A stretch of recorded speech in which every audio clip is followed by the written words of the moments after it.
चुनावों ने बदला राजनीतिक नैरेटिव, ईवीएम विवाद को दी नई दिशा, ईवीएम पर विपक्ष का नैरेटिव फेल। नमस्कार, कैपिटल टीवी देख रहे हैं, मैं हूं आपके साथ शिवानी रतूड़ी। भारतीय राजनीति में चुनाव परिणाम केवल सत्ता परिवर्तन का जरिया नहीं होते, बल्कि वो राजनीतिक दलों द्वारा गढ़े जाने वाले विमर्श यानी कि नैरेटिव की सच्चाई की भी सबसे बड़ी परीक्षा होते हैं। हाल ही में देश के 3 महत्वपूर्ण राज्यों में संपन्न हुए विधानसभा उपचुनावों के परिणामों ने भारतीय राजनीति, चुनावी प्रक्रिया और खास तौर पर इलेक्ट्रॉनिक वोटिंग मशीन ईवीएम और चुनाव आयोग की निष्पक्षता को लेकर चल रही लंबी बहस को एक बिल्कुल नया मोड़ दे दिया है। इन परिणामों ने विपक्षी दलों, खासकर इंडी गठबंधन और राहुल गांधी द्वारा सालों से चलाए जा रहे उस नैरेटिव की नींव को हिलाकर रख दिया, जिसमें वो लगातार चुनावी हार के लिए ईवीएम की सुरक्षा और चुनाव आयोग की कार्यप्रणाली को जिम्मेदार ठहराते आए हैं।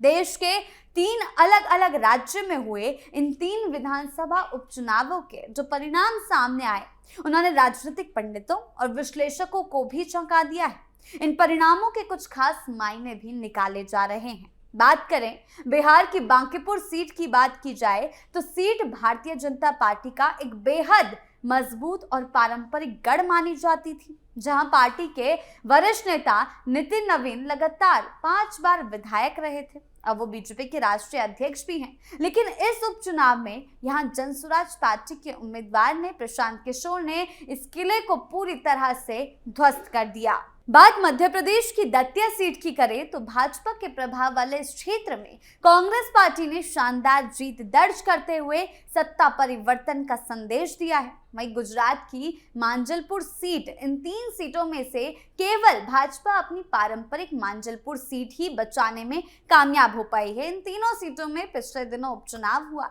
लेकिन इनके रिजल्ट्स ने राजनीति का एक नया अध्याय शुरू कर दिया है। 31 सालों के राजनीतिक इतिहास और भाजपा के पारंपरिक और मजबूत गढ़ों में हुए इस बड़े फेरबदल ने इस बात को साबित कर दिया कि भारत का मतदाता, भारत का वोटर किसी एक दल का स्थायी वोटर नहीं है। जब जनता बदलाव का मन बनाती है तो वो किसी भी दल या दल विशेष के गढ़ की परवाह किए बिना अपनी पसंद का फैसला सुनाती है।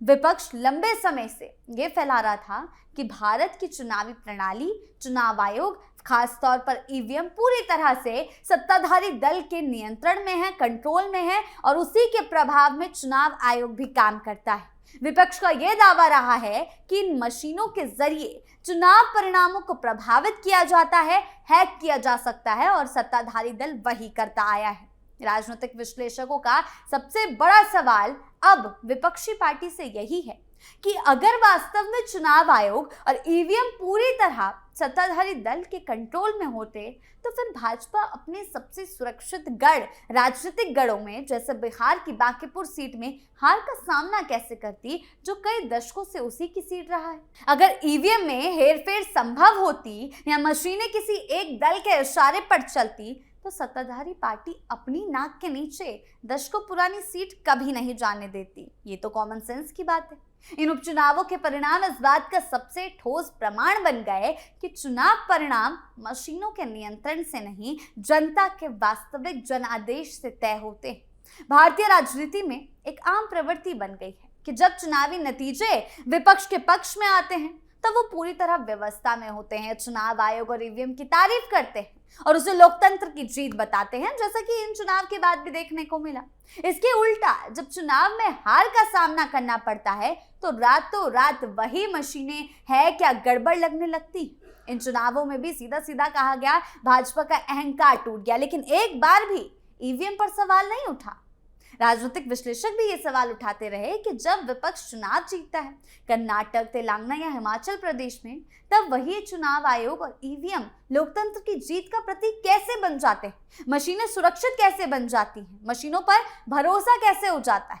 लेकिन जैसे ही बात मध्य प्रदेश, बिहार, यूपी या बाकी राज्यों की आती है, आम चुनावों में हार मिलती है, वहीं ईवीएम अचानक हैक हो जाने वाली मशीन बन जाती। अपनी सुविधा के हिसाब से इस तरह बातें बदलने के खेल को अब देश की आम जनता भली भांति समझ चुकी है और इन उपचुनाव के परिणामों ने भी उसे साफ कर दिया है।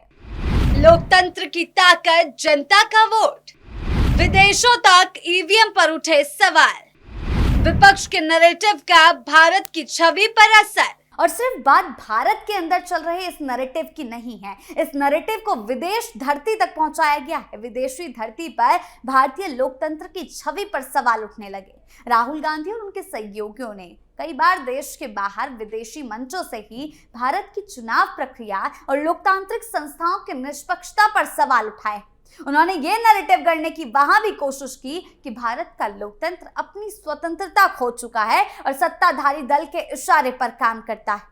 अंतर्राष्ट्रीय बयानों और रिपोर्टों का राजनीतिक हथियार के रूप में इस्तेमाल किया गया है। भारत और मोदी सरकार की छवि को अंतर्राष्ट्रीय स्तर पर, इंटरनेशनल लेवल पर प्रभावित करने के लिए, धूमिल करने के लिए समय समय पर ये नैरेटिव गढ़े जाते रहे।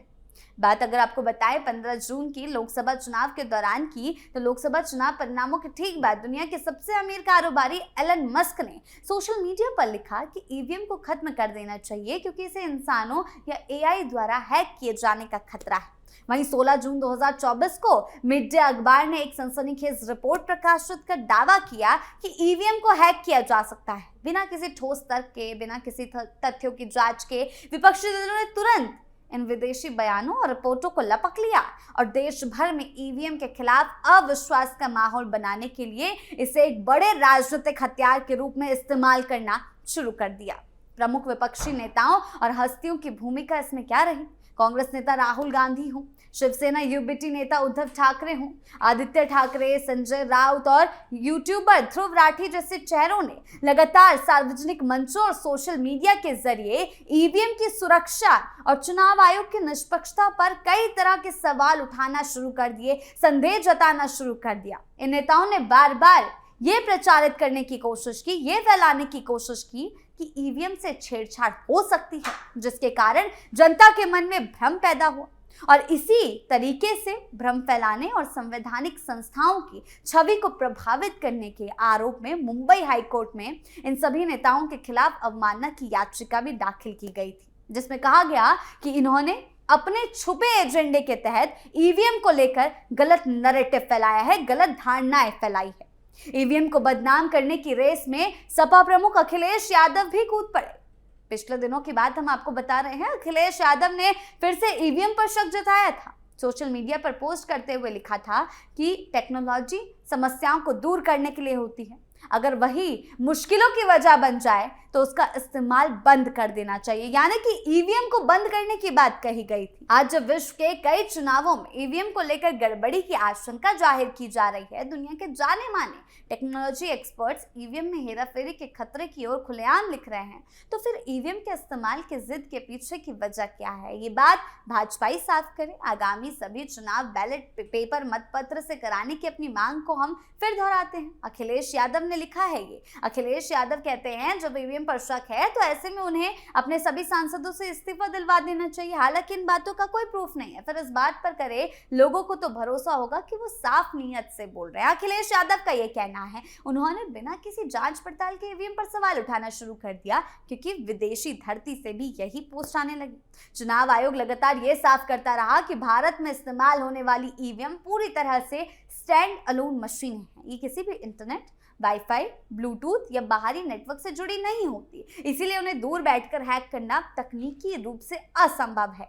वीवीपैट प्रणाली पारदर्शिता को और ज्यादा पुख्ता करने के लिए इसके साथ वीवीपैट प्रणाली जोड़ी गई है, जिसमें मतदाता अपनी आंख से यह देख सकता है कि उसका वोट किसी और उम्मीदवार को गया है या नहीं, जिसे उसे बटन दबाकर चुना था उसी पे गया है या नहीं।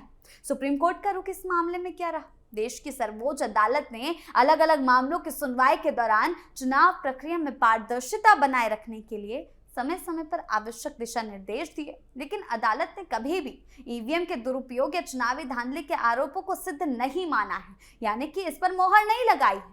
न्यायालय ने बार बार यह साफ किया कि केवल संदेह के आधार पर देश की मजबूत चुनावी प्रणाली पर सवाल नहीं उठाना चाहिए, बल्कि तथ्यों के आधार पर, सबूतों के आधार पर बात होनी चाहिए। संविधान संस्थाओं, विशेषकर चुनाव आयोग और न्यायपालिका पर बार बार बेबुनियाद आरोप लगाने से न केवल लोकतांत्रिक संस्थाओं पर जनता का भरोसा कमजोर होता है, प्रभावित होता है, बल्कि उन करोड़ों मतदाताओं का अपमान है जो धूप में, गर्मी में, ठंड की परवाह किए बिना सुबह सुबह कतारों में खड़े होकर अपने मताधिकार का प्रयोग करते हैं। बांकीपुर और दतिया के उपचुनावों के परिणामों ने ये तो साबित कर दिया कि भारत का मतदाता किसी एक पार्टी का बंधक तो नहीं है। जब जनता बदलाव चाहती है तो वो बिना किसी भेदभाव के अपना जनादेश बदलती है। बैलेट पेपर की जिद पकड़कर बैठने वाले राजनीतिक दलों को अब ये स्वीकार करना होगा कि मूल समस्या वोटिंग मशीन या चुनाव आयोग नहीं, बल्कि उनकी अपनी बदलती राजनीतिक रणनीतिक कमजोरियां हैं, जमीन पर पकड़ ढीली होने में।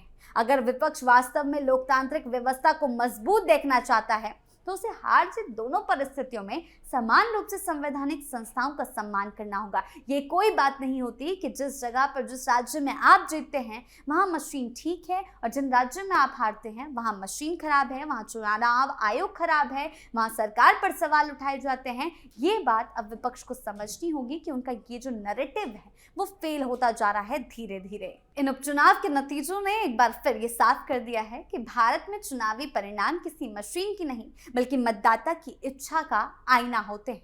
जो विपक्ष सालों तक हर चुनावी हार के बाद ईवीएम और चुनाव आयोग की निष्पक्षता पर सवाल उठाकर एक नैरेटिव गढ़ने की कोशिश करता रहा, वो नैरेटिव अब इन परिणामों के बाद जो हाल में उपचुनाव हुए हैं पूरी तरह से धाराशायी होता हुआ नजर आ रहा है। अगर वही चुनाव प्रणाली विपक्ष को जीत दिलाए तो उस पर भरोसा और हार मिलने पर उसी व्यवस्था पर अविश्वास, ये दोहरा मापदंड अब जनता के सामने साफ साफ उजागर हो चुका है। लोकतंत्र की मजबूती इसी में है कि राजनीतिक दल हार और जीत दोनों स्थितियों में समान रूप से संस्थाओं का सम्मान करे, बिना ठोस प्रमाण के लोकतांत्रिक व्यवस्था पर सवाल उठाने के बजाय आत्ममंथन करे। भारत का लोकतंत्र किसी दल, नेता या मशीन से नहीं, करोड़ों जागरूक मतदाताओं के स्वतंत्र और निष्पक्ष जनादेश से चलता है। ये बात अब विपक्ष को समझनी होगी। आपकी इसको लेकर क्या राय है? विपक्ष के नैरेटिव को लेकर क्या राय है? हमें कमेंट सेक्शन में जरूर बताएं।